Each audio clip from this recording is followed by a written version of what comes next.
It is true that we are off track on the achievement of both SDGs and also climate action. And we came to the conclusion at our Africa Climate Summit that it is no longer possible to discuss development, SDGs, and climate separately, that these are one and the same. And if there is something we learned from the COVID, is that there is nobody who is safe. We can all be in trouble. We've had too much focus on the problem rather than on what possibilities there exist for us to craft innovative, creative ways of getting to the solution. We have challenges, correct, of resources, both for SDGs and for climate. But many countries, many low-income countries are constrained by debt. And because of debt distress, and we talk about debt distress, 10 countries are already over the cliff in debt distress. About another 52 are highly at risk of debt distress. We are making the proposal that if we have at all to have the chance to be on track on both climate and SDGs, we need to support these countries, extend their tenure of severing debt, and give them a grace period. That's how they are going to have the possible chance to leverage resources for them to provide resources for development, for SDGs, and for climate action. Secondly, we need to rethink the whole architecture around financing. I think it is defeatist for us to assume that there is nothing we can do about the current financial crisis that is facing our globe. That's why we are proposing that it is possible for us to reform the international financial architecture, the international financial institutions, for them to provide additional concessional financing for us the same way we got together and found money using SDRs for COVID. We can also find money using SDRs for climate so that we can deal with the possibilities of making sure that resources are found. And finally, innovative. There is a lot of innovation around technology. The current financial system was figured out in 1945. Are we saying in the 21st century we cannot figure out a financial architecture that is sensitive to the current situation where we have vagaries of climate, where we have challenges of development, and where many countries are actually in huge debt? I say differently, we can figure out a different financial architecture that serves the purposes of our moment. And it is the reason why, working with Bill Gates Foundation in Kenya, we are reconfiguring how do we deliver health. In fact, we're changing from curative to promotive and preventive. And on Monday next week, we will be launching our community health promoters, where in every community, every 100 households will have a community health promoter equipped so that we can promote health from the bottom going up. Well, let me build on that for a moment. Just hold that thought, because that's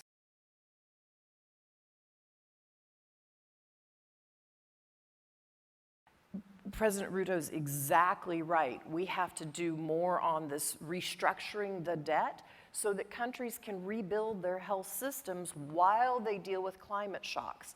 One of the most exciting things, I've seen many exciting things across the continent of Africa, but one is just the ingenuity of people, and also, young people. So if you ask a parent in Africa what their hopes and dreams are, I have never had a parent not say, my son or my daughter going to school. Never. They all are investing in their kids because they want a better life. And so even when I was in Tanzania, if I look back a decade ago, I met with a women's group where they were saving $1 a day, $2 a day. Our phone lets us do that. And what were the women investing in? They were investing in new crops and eggs. They're now, I just learned, selling them to a market that is an hour away. They're getting more income, and they're putting their kids in schools. So when we get, as he says, the global architecture right, and we refinance these countries, they're going to thrive and grow. And guess what? That's good for the global economy.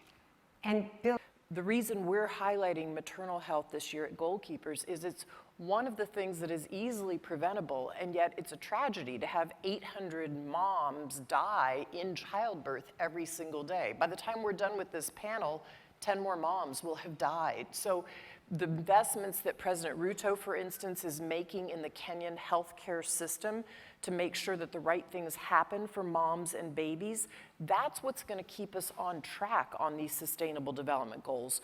The world made huge progress on these goals before COVID, but COVID ravaged the health systems. And so we have to keep investing in moms because they're center of the family, and in their health because their health leads to the well-being of the family. Bill Gates.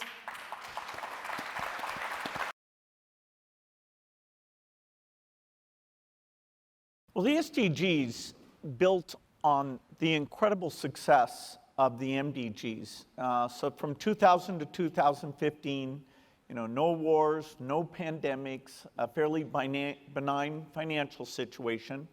At the start of that period, Gavi is created to buy vaccines for all the world's children, Global Fund to provide treatments for TB, malaria, and HIV. And so it was incredibly successful. And so the goals for 2030, the next round, the SDGs, were set very ambitiously. And there have been these setbacks. The economic situation, we have some instability in Africa as well as the war in Ukraine. And so, we're very numeric, we're very honest about where we're off target. We see some countries continuing to make very good progress. Those are exemplars. And we always have the power of innovation. A lot of what people will be seeing today are new innovations that let us, with very little money, actually save more lives. So I remain, optimistic and committed. And as the Prime Minister said, Europe remains the most generous donor for these issues. But, money is short. Climate wants money, Ukraine war, so many causes. And so we really do have to recommit to the SDGs and pick the things where we get the best impact for the finite money that's available. We celebrated with President Bush just a few months ago the 20th anniversary of PEPFAR and talked about what a great program it is.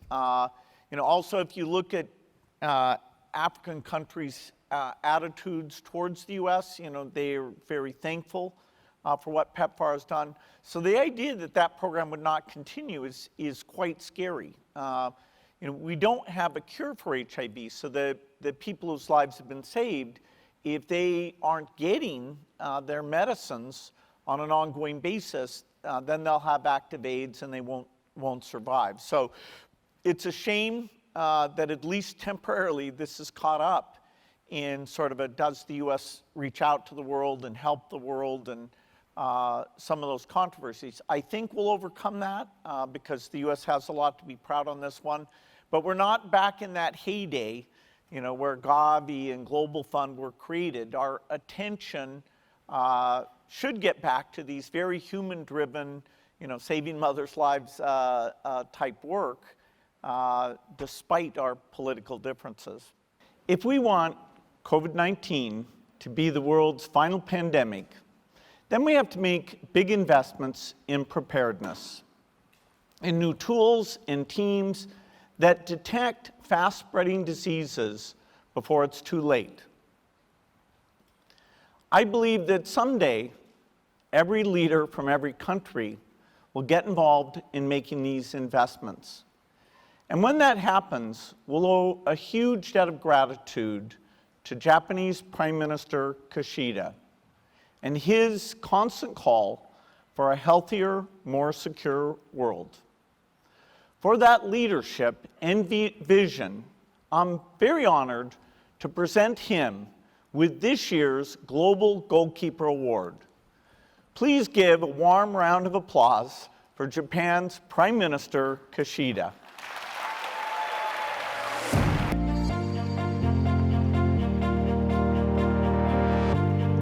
Warm welcome to President William Ruto of Kenya. Yes.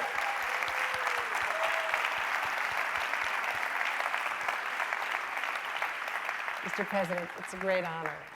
Thank you.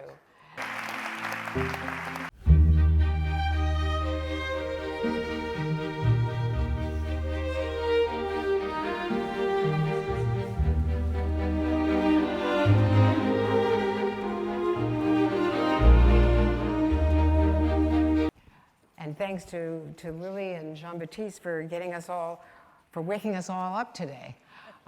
Several leaders at the General Assembly, as I've been following the debates here, have been focusing on the global South and how in many ways, first COVID and then of course the war in Ukraine has left some countries in the global South behind, that not enough attention is being focused on that.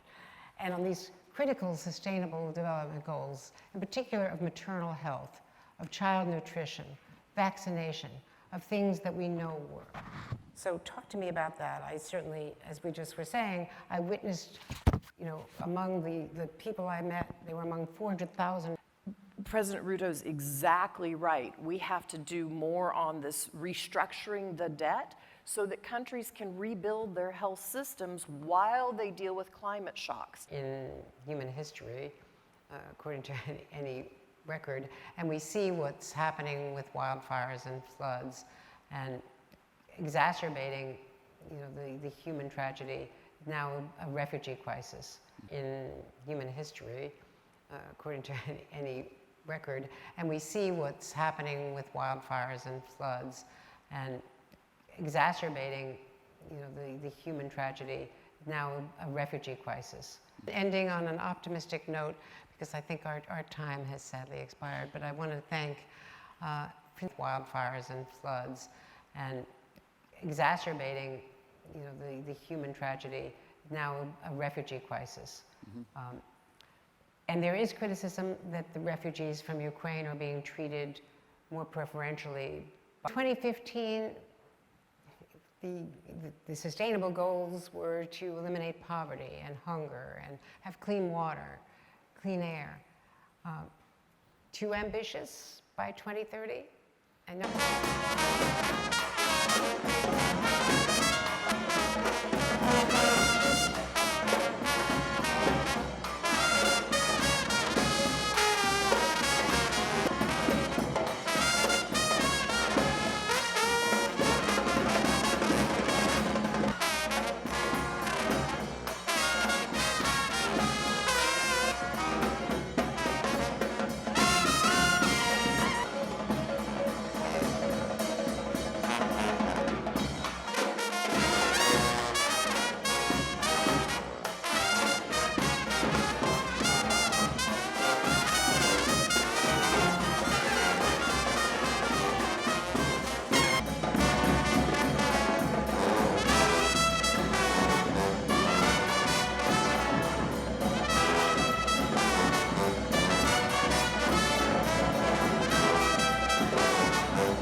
do not think that the conflict in Europe takes away our focus on the SDGs and on, for example, the importance of global health. And on our side, we've been working extremely well together with the Bill and Melinda Gates Foundation, for example, in sharing our knowledge.